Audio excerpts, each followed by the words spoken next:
The country of Chile is a 2,700-mile land strip located along the Pacific coast of South America. It's a land of great beauty, from the gorgeous volcano Villarrica, which overlooks a lake, to the many waterfalls that rush down the Andes. Indeed, it's an area of the world with many breathtaking views.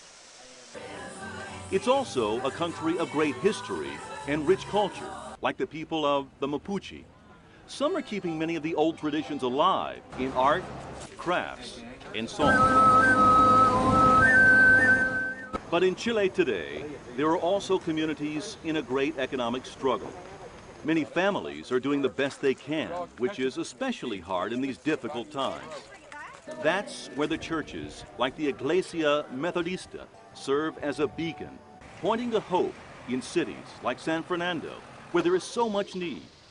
But in those places, sometimes it's the church buildings that need some help too.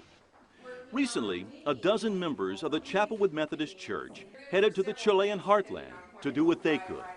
The task would be to strengthen the ceiling at the church in San Fernando so that in time, a second floor could be added to provide Sunday school rooms. As it turns out, the task would be daunting. Carl Sandlin is an engineer for ExxonMobil, but this week he was trying to figure out the best way to get the job done, and he admitted it kept him up. I spent a lot of sleepless nights tossing and turning, I must confess. After the first day, for the rest of the time we were working in San Fernando, I dreamed about the construction. Carl figured the best way to tackle the job was to literally raise the roof using a couple of hydraulic jacks. The engineering feat may have looked crude, and it was. You see team member Bill Bailey add a joist to the jack, and painstakingly, the group elevated the entire roof to create just enough space to put in a new plywood floor. I've never seen a building where the roof was sitting on the floor before, and it was inside the outer walls. So we just had to come up with an idea to allow you to get the roof off of the ceiling using the 6 beams that went across the floor, and a hydraulic jack was about the first thing that came to mind. Working in the rafters is never easy, but Carlene Woods earned the title Attic Mouse for her agility in tight spaces. It's interesting when you get to do a job because you're the smallest, not the strongest, not the tallest, but the smallest. And yes, it is a messy project. Check out Crowbar Kay Kelly and Basher Bob LaSalle. For several days, they spent knocking down ceiling joists and the sheetrock-like material in the ceiling that had to be replaced. Talk about some Yankee ingenuity. Bill the Wasteman Bailey used a couple of the joists as a makeshift rake to help sweep out the big pieces. Keeping the church clean proved to be a daily ritual. Projects like this can also be a learning experience. With the mission team made up from people from a variety of backgrounds, there's always the chance for members to do new things and learn new skills. Everybody has a certain amount of skill when they come out, and everyone's willing, so the ladies that were there didn't have a lot of skill, sawing or hammering or pulling nails, and we taught them what I've learned from others.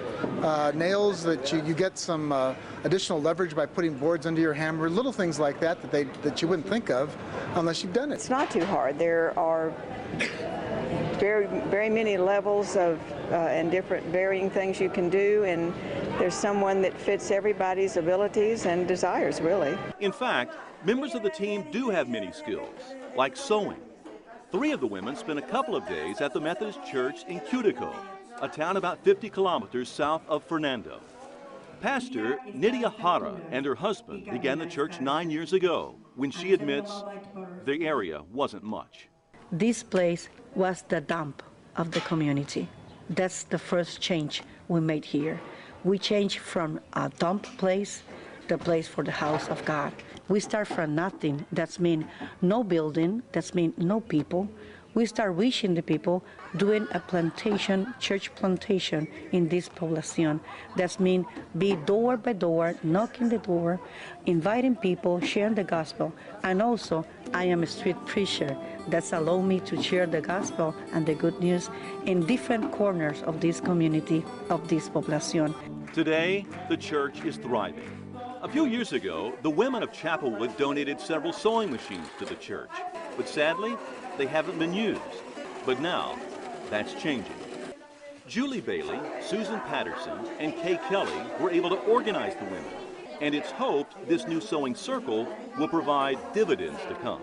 They are organizing to put together a sewing class into the future where these ladies will teach one another, and we have 3 seamstresses who are going to work with the group so that they can learn to sew, make some projects, and fund their future sewing matters through these craft projects that they're doing. We are having some basic sewing classes for the ladies that live here. We are making basic hand towels with some decoration on them to teach them basic stitching, measuring, this type of thing. Then they can make these towels to sell to fund the projects here. The communication's a little bit difficult, but it's not impossible. And 3 of the ladies already knew how to sew, and that was helpful because they could explain in Spanish once we sort of got the message across to them what we were trying to teach. When we got here, a couple of the machines didn't work at all, and we had trouble getting the other 2 started, but fortunately one of the ladies knows how to work on the machines. She did a great job. She took one of them home with her last night and got it repaired, so we have all 4 machines working this morning. For Nydia, projects like this were part of her husband's vision as they watched the church grow, both here and in San Fernando. This place is in a corner where we can help people and we can be open. Before the church, the young people doesn't have any hope of other goals for their life, the study things, and be in school. Before the church, a lot of women suffer domestic violence. I also was training with the governor of Chile to be a monitor of domestic violence. I was part of the net in the city hall in Curico that's training me to help and orientate these ladies. I was working with about 3 ladies and 3 families that suffer domestic violence. That's another difference we make in this community.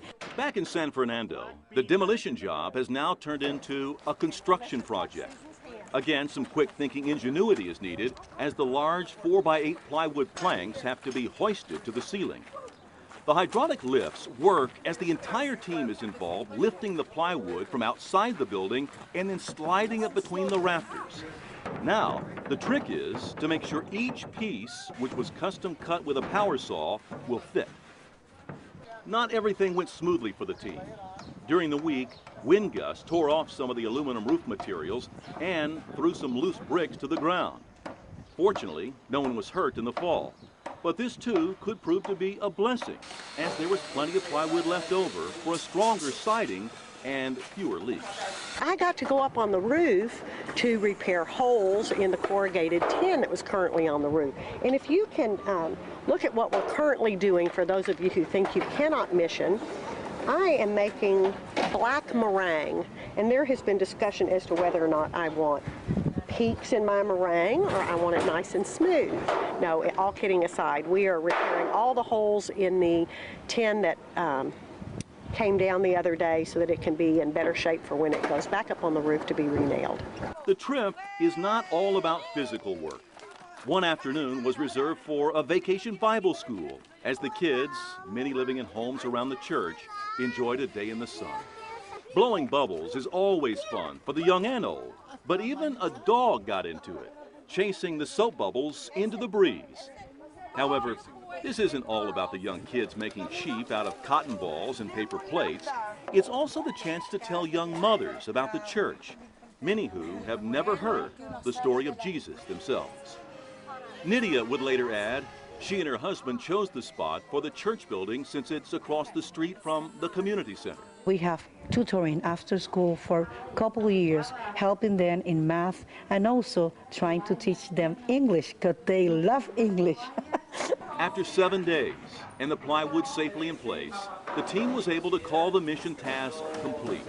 But more importantly, the group made new friends in the area, a long way from Houston.